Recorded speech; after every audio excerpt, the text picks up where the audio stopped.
Bienvenue sur Africa 24 dans cette nouvelle édition du QG Weekend. Voici les titres de l'actualité. Patron du syndicat de l'administration des finances au Bénin, Laurent Métognon est détenu depuis ce 17 novembre, présumé accusé de rétrocommission sur remplacement de 17 milliards de francs CFA. Ses partisans dénoncent une justice partisane. Le Fonds Gari renforce sa position sur le continent et c'est la capitale togolaise qui a été choisie pour accueillir l'institution financière qualifiée de meilleure banque après la Banque africaine de développement. Et la modernisation du secteur agricole en Afrique au cœur des débats du Salon international de l'agriculture et des ressources animales à Abidjan en Côte d'Ivoire. Détenant 65% des terres arables du monde, le continent pourrait nourrir 9 milliards de personnes d'ici 2050. Mais tout d'abord, cette manifestation historique au Zimbabwe, ils étaient des milliers de personnes à manifester ce samedi pour exiger le départ du président Robert Mugabe, placé en résidence surveillée par l'armée. Le chef de l'État va rencontrer ce dimanche les chefs militaires. Le comité central de son parti, la ZANU-PF, qui exige son départ, pourrait également ce dimanche exclure le fondateur s'il refuse de quitter le pouvoir, ce qui ouvrirait la voie à un vote de destitution au Parlement. Figure du syndicalisme au Bénin, Laurent Métognon est en garde à vue depuis ce 17 novembre. Il est poursuivi pour des faits qui se sont produits au moment où il était président du conseil d'administration de la Caisse nationale de sécurité sociale de 2013 à 2016. Son parti dénonce une détention arbitraire. Reportage de notre correspondant Lefty Ounou, commenté par Marcel Farba-Maroun. Le Front du sursaut patriotique dénonce une détention arbitraire du syndicaliste Laurent Métognon. Membre fondateur de partis politiques, Laurent Métognon est gardé à vue à l'Office central de répression du trafic illicite des drogues et des précurseurs depuis vendredi 17 novembre 2017. Ancien président du conseil d'administration de la Caisse nationale de sécurité sociale, il a été interpellé dans le cadre de l'affaire de rétrocommission sur un placement de 17 milliards de francs CFA à la Banque internationale du Bénin, une banque en faillite. Le Front pour le sursaut patriotique est convaincu que la détention de Laurent Métognon est politique. Pourquoi, dans le cadre d'une affaire de commission occulte qu'aurait versé la BIE, l'enquête ne devrait-elle pas commencer par l'identification et l'écoute d'abord de ceux qui auraient versé les dites commissions, ainsi que les intermédiaires, avant ceux qui étaient accusés d'avoir perçu ces commissions? Pour rappel, Laurent Métognon a fait sa déposition assistée de ses avocats à la brigade économique et financière ce vendredi 17 novembre 2017 à Cotonou. Il y a quelques jours, le Conseil des ministres a instruit le ministre en charge de la Justice de procéder à la poursuite judiciaire de Laurent Métognon, de même que le directeur financier et le directeur général de la Caisse au moment des faits. La suite, en ce qui concerne notre combat, vous avez parlé d'aspect juridique. Notre camarade est assisté par un collège d'avocats. Ils font leur travail. Nous-mêmes, nous avons dans nos rangs d'éminents juristes qui font leur travail. Vous avez parlé d'aspect politique. L'aspect politique, nous comptons sur notre peuple. Au terme du Conseil des ministres du 2 novembre 2017, Laurent Métognon, alors président du conseil d'administration de la CNSS, a été cité dans le rapport de vérification de commissions dites occultes versées à des dirigeants de la Caisse nationale de sécurité sociale dans la période d'avril 2014 à octobre 2015. Après la Banque ouest-africaine de développement, le Fonds Gari va implanter son siège dans la capitale togolaise Lomé, avec comme défi notamment permettre aux PME de simuler le développement économique des pays de l'Afrique de l'Ouest.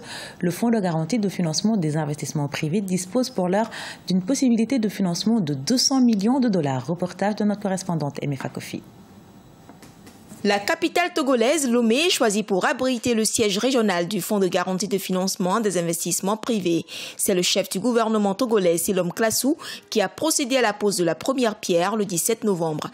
Par ce nouveau bâtisse qui sortira de terre d'ici mi-2019, l'African Guarantee Fund, majoritaire du Fonds de garantie et de financement des investissements privés, entend lever l'obstacle majeur des petites et moyennes entreprises en Afrique, qui est la difficulté d'accès au financement adapté. Notre rôle est de pouvoir aider, apporter le confort nécessaire aux établissements de financement pour que ces établissements puissent drainer les ressources longues qu'elles ont collectées en faveur, à la direction des petites et moyennes entreprises. Le moteur de la croissance de nos États, c'est le PME. Si nous voulons réduire notre pauvreté, avoir des croissances de façon stable, il faut donner du dynamisme à nos PME.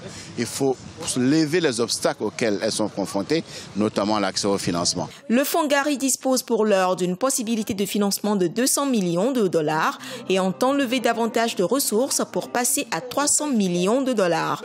La Côte d'Ivoire, le Sénégal, le Mali, le Togo et le Bénin font partie des 5 pays en Afrique de l'Ouest qui bénéficient le plus de ce fonds qui présente plusieurs avantages pour les économies de ces pays. Comment utiliser le capital, l'argent public pour avoir un impact sur le secteur privé. Alors, ça, c'est le premier avantage. Le deuxième avantage, c'est le caractère innovant des produits que nous proposons. Le dernier avantage que je peux citer, c'est qu'à côté du fonds de garantie, il y a un trust fund qui fait du renforcement des capacités à la fois au niveau des banques que des PME et PMI. Le Fonds de garantie de financement des investissements privés œuvre à travers plus de 80 structures bancaires en Afrique.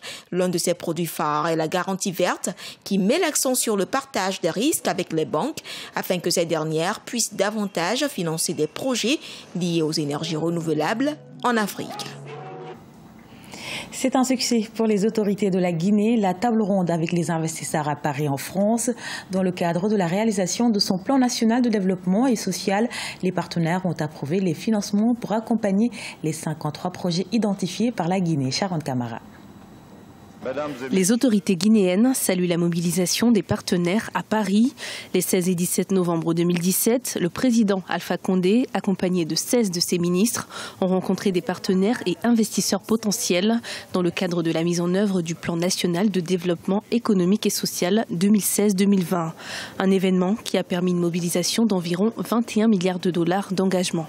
Je pense que le peuple de Guinée peut être fier de la tenue de ce groupe consultatif, car les résultats que nous avons obtenus sont largement au-dessus de nos espoirs, ce qui est une grande marque de confiance aujourd'hui de nos partenaires sur la capacité du gouvernement de mener à bon port son programme.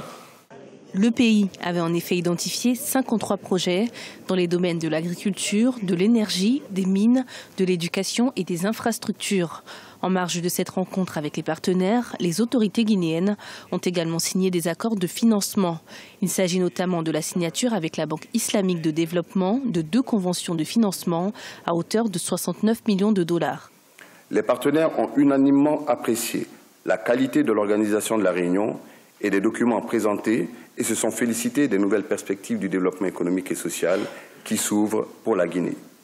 Les partenaires ont souligné par ailleurs les défis majeurs que le gouvernement doit relever, à savoir le renforcement de la gouvernance et de l'état de droit, le renforcement des capacités de l'administration publique, la poursuite de l'amélioration du climat des affaires. Tablé sur 4 ans, le plan national de développement économique et social de la Guinée est axé sur 4 points. La bonne gouvernance, la sécurité alimentaire, le développement du capital humain et enfin la gestion durable des ressources minières. Toujours en Guinée, le pays lance un mandat d'arrêt international contre Salifou Camara et 2 autres personnes. L'ancien président de la Fédération guinéenne de football est poursuivi pour détournement lors de sa gestion de la FEGIFOOT. Après plusieurs auditions, le juge en charge de l'affaire aurait recueilli des informations qui nécessitent un procès pour situer les responsabilités. L'Afrique détient 65% des terres arables du monde selon des experts, un atout qui permettait au continent de nourrir 9 milliards de personnes d'ici 2050, un objectif qui pourrait être atteint grâce à la modernisation de l'agriculture selon des spécialistes présents au Salon international de l'agriculture et des ressources animales qui se tient depuis ce 16 novembre en Côte d'Ivoire. Reportage de notre correspondant Olivier Diacotan. La transformation de l'agriculture africaine pour lui donner un visage moderne, c'est la principale réflexion menée à Abidjan par ce panel composé d'éminentes personnalités dont Akinwumi Adesina, président de la Banque africaine de développement. Il profite de l'édition 2017 du Salon international de l'agriculture et des ressources animales pour insister sur l'appui financier de 24 milliards de dollars que son institution compte consacrer au développement du secteur agricole africain sur 10 ans. Ce que l'Afrique fait avec l'agriculture aujourd'hui, c'est ça qui va déterminer l'avenir de la nourriture dans le monde. Donc pour moi, il faut moderniser l'agriculture. Il faut le transformer de ce qu'on fait comme une coutume, comme une business. Il faut faire entrer les jeunes dans le secteur agricole. Parce que pour moi, le millionnaire et les milliardaires de l'Afrique vont sortir de ce secteur agricole. Et pour mieux réussir cette modernisation, les experts préconisent le partage des expériences et le partenariat gagnant-gagnant entre les pays africains. Cette mutualisation des énergies permettra de mieux capitaliser la transformation agricole. Par exemple, le Burkina Faso et la Côte d'Ivoire l'expérimentent déjà dans les secteurs du coton et de l'anacarde. Nous avons commencé déjà à travailler avec la Côte d'Ivoire sur le coton et l'anacarde, dont nos deux pays sont des producteurs. La Côte d'Ivoire, le Burkina est le premier producteur de coton africain et la Côte d'Ivoire est le premier producteur de l'anacarde au niveau mondial. Donc, c'est mutualiser nos forces pour faire vraiment cette émergence-là. 17 pays prennent part à la 4e édition du Salon international de l'agriculture et des ressources animales du 17 au 26 novembre 2017 à Abidjan, en Côte d'Ivoire. L'Afrique du Sud est l'invité d'honneur de l'édition 2017. Ce journal a été réalisé par l'ensemble de la rédaction. Nous vous remercions pour votre fidélité. Dans un instant, une nouvelle édition de l'actualité sur Africa 24.